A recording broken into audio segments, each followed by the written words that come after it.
Thoane in grade 6, John Mitchell Primary School. Today I'll be reading James and the Giant Peach by Roald Dahl. Chapter 3. At this point, the first thing of all, the rather peculiar thing that led to so many other much more peculiar things happened to him.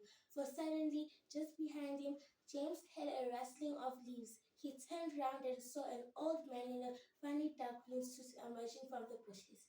He was a very small old man, but he had a huge bald head in the face that covered all over with black whiskers.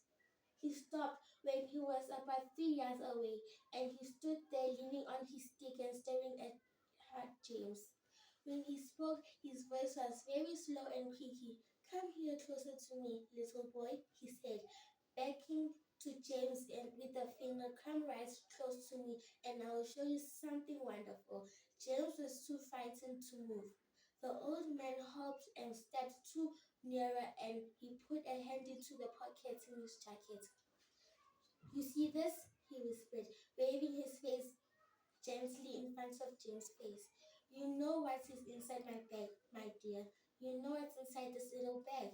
Then he came nearer still, leaning forward and pushing his face so close to James, James could feel his breath blowing on his cheeks. The breath smells very musty and stale. He slightly smelled red. "The air in the old cellar. Took a look, my dear," he said, opening the bag and tilting it towards Jane. Inside it, James could see a mass of tiny green things that looked like little stones or crystals, each one in the size of a grain of rice.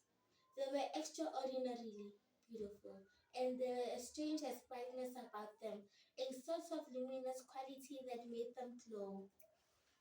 Thank you.